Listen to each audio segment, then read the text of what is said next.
ഞാൻ ആക്ച്വലി കുറേ ദിവസമായി വിചാരിക്കുന്നു യൂട്യൂബിൽ വീഡിയോ ഇടണം. പക്ഷേ എനിക്ക് ഭയങ്കര ഒരു നെഗ് ഫീലായിരുന്നു. അതുകൊണ്ട് പിന്നെ ഞാൻ മടി പിടിച്ച് ഒന്നും ചെയ്തൊന്നുമില്ല.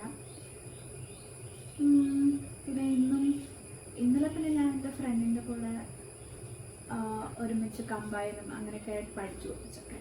പക്ഷേ ഇന്നിപ്പം പിന്നെ ഞാൻ രാവിലെ ലേറ്റായി എണീക്കുമ്പം പ്ലസ് ഞാനാകെ ഇതുവരെ ഇപ്പം EMT കുറച്ച് നോക്കി, പിന്നെ ഒരു 100 MCQs ചെയ്തു, അത്രേ ഉള്ളൂ. പിന്നെ അതിൻ്റെ ഇടയ്ക്ക് അത് റിവ്യൂ ചെയ്തുകൊണ്ടിരിക്കുന്നുള്ളൂ. അതിനിടയ്ക്ക് ഞാനിങ്ങനെ എൻ്റെ ബെസ്റ്റ് ഫ്രണ്ടിൻ്റെ ബർത്ത്ഡേ ആയിരുന്നു.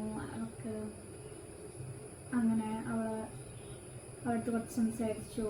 പിന്നെ എൻ്റെ ഒരു അനിയൻ്റെ ബർത്ത്ഡേ ആയിരുന്നു. ഞാൻ അങ്ങനെ കുറേ വീഡിയോ എഡിറ്റിങ്ങും കാര്യങ്ങളൊക്കെ ആയിട്ട് ഇങ്ങനെ പോയി.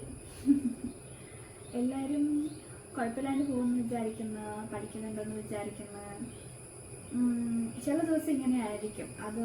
അത് ഈ ജേർണീൻ്റെ ഒരു മെയിൻ ഹൈലൈറ്റ് എന്ന് പറയേണ്ടി വരും. കാരണം ചില ദിവസം നമുക്ക് വല്ലാണ്ട് വിഷമം വരും, പഠിക്കാൻ തോന്നില്ല, പിന്നെ പഠിക്കാൻ തോന്നില്ല. ചിലപ്പോൾ നെഗറ്റീവ് തോട്ട്സ് മാത്രമായിരിക്കും ഉണ്ടാവുക. ഭയങ്കര സാഡ്നെസ് വരും, നമ്മളൊന്നിനും കൊള്ളാൻ തോന്നും. ഇതൊക്കെ സത്യമാണ്.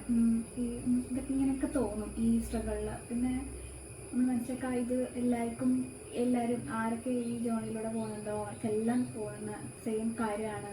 നമ്മൾ ഒറ്റയ്ക്കല്ല എന്ന് നമ്മൾ മനസ്സിലാക്കാം. പിന്നെ എപ്പോഴെങ്കിലും ഇങ്ങനെ തോന്നിയിട്ട് ഭയങ്കര സങ്കടം അടിച്ചിരിക്കുന്ന സമയത്താണെങ്കിൽ നിങ്ങളെ ഏറ്റവും ക്ലോസ് ആയിട്ടുള്ള ഒരു ഫ്രണ്ടിനെ വിളിക്കുക, കുറച്ച് നേരം കത്തിയൊക്കെ വയ്ക്കുക. അപ്പോഴേക്കും നമ്മുടെ മൂഡ് അങ്ങനെ ചേഞ്ച് ആവും. അല്ലെങ്കിൽ പിന്നെ നിങ്ങൾ ട്രാവലിംഗ് ഒക്കെ ഇഷ്ടപ്പെടുന്ന ഒരാളാണെങ്കിൽ ജസ്റ്റ് ഒരു പുറത്ത് ഒരു വാക്കോ അല്ലെങ്കിൽ എവിടെയെങ്കിലും വണ്ടിയെടുത്ത് ഡ്രൈവ് ഒക്കെ ഇഷ്ടമാണെങ്കിൽ ഡ്രൈവ് ചെയ്ത് പോവോ, അങ്ങനെ എന്തെങ്കിലും ഒരു ചേഞ്ച് നല്ലതാണ്. ഇത് നമ്മൾ പൊതുവെ അത് ചെയ്യാത്തൊരു കാര്യമാണ്. ആക്ച്വലി എന്തുകൊണ്ടാണെന്ന് വെച്ച് കഴിഞ്ഞാൽ നമ്മൾ ഭയങ്കര ഗിൽട്ട് അടിച്ചിരിക്കും, അയ്യോ ഞാൻ ഈ സമയം പഠിച്ചില്ല. എന്നിട്ട് നമ്മൾ എന്താ ചെയ്യാന്നറിയോ, എന്നിട്ട് വെറുതെ ഇവിടെ ഇരുന്നിട്ട് നമ്മുടെ റൂമിൽ പുറത്തും പോകില്ല, എന്നാൽ എൻജോയും ചെയ്യില്ല. എന്നിട്ട് ഇവിടെ ഇങ്ങനെ ടെൻഷൻ അടിച്ചിട്ടാവും, ഞാൻ പഠിച്ചില്ല എന്ന് വിചാരിച്ചു ഇങ്ങനെ നെഗടിച്ചിരിക്കുള്ളൂ. അവർ പുറത്ത് പോയിട്ട് എൻജോയ് ചെയ്ത് വന്നാൽ പറയും. എനിക്ക് ആ പ്രശ്നമുണ്ട്. ഞാനിങ്ങനെ ചില സമയത്ത് ഇങ്ങനെ പുറത്ത് പോയാലും എനിക്ക് ഫുള്ളി അങ്ങോട്ട് എൻജോയ് ചെയ്യാൻ പറ്റില്ല. എനിക്ക് ഫീൽ ചെയ്യും ഞാനിങ്ങനെ അയ്യോ ഞാൻ ഭയങ്കര എന്താ പറയുക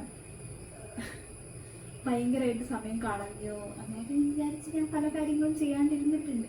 നിങ്ങളും അങ്ങനെ ഫീൽ ചെയ്യുന്നുണ്ടാവുമെന്ന് എനിക്ക് തോന്നി. പക്ഷേ അതിൻ്റെ ആവശ്യമില്ല.